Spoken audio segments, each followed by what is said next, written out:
Hi நண்பர்களே, எல்லோருக்கும் வணக்கம். எல்லோரும் எப்படி இருக்கீங்க? நாங்கள் ரொம்ப நல்லா இருக்கோங்க. நீங்கள் நல்லா இருப்பீங்க நம்புகிறேன். இன்றைக்கி என்ன வீடியோனா, ஒரு டிப்ஸு, சூப்பர் டிப்ஸோடு வந்திருக்கேன் உங்களுக்கு.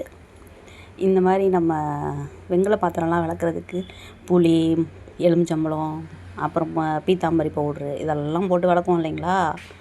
அதெல்லாம் தேவையே இல்லைங்க.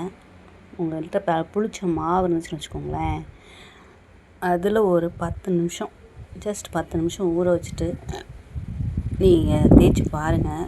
சும்மா கழுவிட்டு சோப் போட்டிங்கனாவே போதும், பளிச்சுன்னு போயிடுது.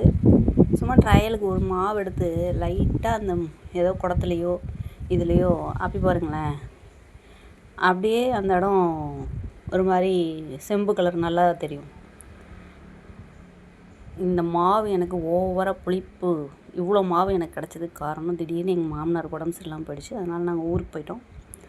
அதனால் அந்த மாவு அப்படியே இதாகி போச்சு. அதை வேஸ்ட் பண்ண வேணாமேன்னு சொல்லிட்டு இந்த மாதிரி ட்ரை பண்ணேன். யூடியூப் பார்த்து தான் பண்ணேன். கண்டிப்பாக டிப்ஸு ஒர்க் அவுட் ஆகுது, செஞ்சு பாருங்கள். இது மட்டும் நான் விளக்கல, மாவு நிறையா இருந்தனால செம்பு தவளை கூட விளக்குனேன். அதை கடைசியாக அட்டாச் பண்ணியிருக்கேன் பாருங்கள்.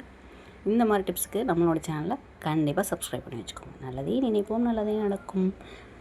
இது 1 வீக் எப்படி இருக்குன்னு கூட நான் செக் பண்ணி பார்த்துட்டேன். கருப்பாலாம் ஆகலை, நல்லா இருக்குது. செஞ்சு பார்த்துட்டு எனக்கு கமெண்ட் பாக்ஸில் கமெண்ட் பண்ணுங்கள்.